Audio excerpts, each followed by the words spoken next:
Hey everyone, it's been a while, um, but I'm back with a video, and I'm going to talk about the Sega Genesis Mini 2. Now, this is not going to be an unboxing video. I don't have the equipment to uh, to do that, and I'm not really in a good space to do it either. So, no unboxing video, but I just thought I'd briefly talk about it. So, this is the follow up to the first Sega Genesis Mini. And the first Genesis Mini, it's kind of interesting because that came out around the time that the mini console craze was starting to die down. And it was an excellent product. Now, Sega, prior to the first Sega Genesis Mini, Sega had been licensing out the Genesis name and the games for years, and they had partnered with a company called At Games, who, if you're into the whole retro emulation uh, segment, that name is pretty infamous. The quality of the Genesis, the consoles they made, and the quality of the games were uh, not great. There's whole videos on YouTube dedicated to looking at those. Anyways, when the Genesis Mini 1 was announced, it was a lot of excitement because people were like, oh, they're gonna finally make their own mini console, just like what Nintendo did. And then very quickly, people got, um, very quickly, how do I put this? Anyways, when people found out that they had initially partnered with At Games to do it, people were like, no. Thankfully, Sega did listen to the criticisms and they ended up delaying the console. I think it was about a year, and then they said they would announce that they were going to work with a new partner, and they would announce who would it be, and then eventually it came out that it was Japanese developer M2. Now M2 has quite the reputation for the quality of their emulation. Um, if you've ever played any of the Konami their compilations, and those are all M2, I believe. I know the Contra and the Castlevania ones are, and I'm assuming the other ones are.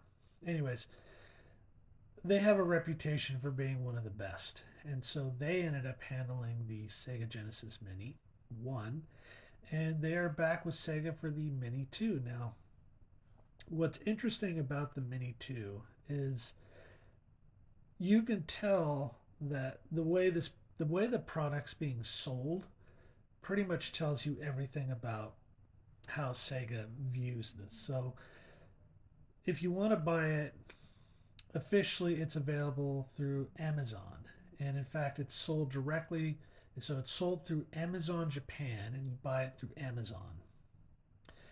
And you do have to pay for import the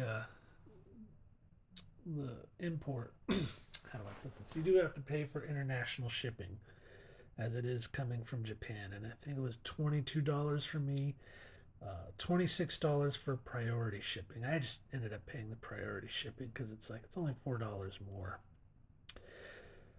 But yeah, they view this as a niche product, and that's fine because that's what it is. It's a niche product.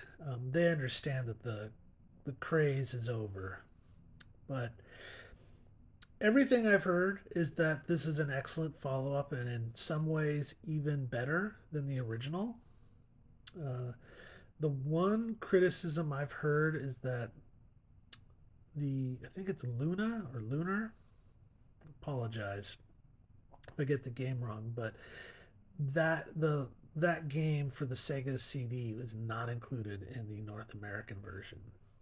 Um, Other than that, it's all pretty good news. So I've also heard that the 6 button controller is okay.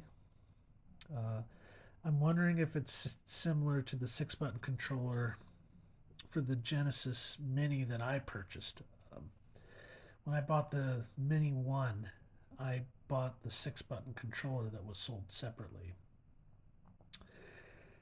So I don't know if it's the same. I'll find out when I open it up. But here's the box. It's based off it's the Model 2 or the revised Sega Genesis. Also, for those in the who care about the quality of the emulations, the original Genesis and the revised model. Again, I'm not big into that scene. I know that the later Genesis models used different sound chips, so I guess I guess it allows you to select between the two different sounds modes between the original Genesis and the revised model. But here's the games you get. Quite a few. A lot of new ones. Let's kind of take a look here. Clay Fighter is kind of a weird one, though. But a lot of great ones.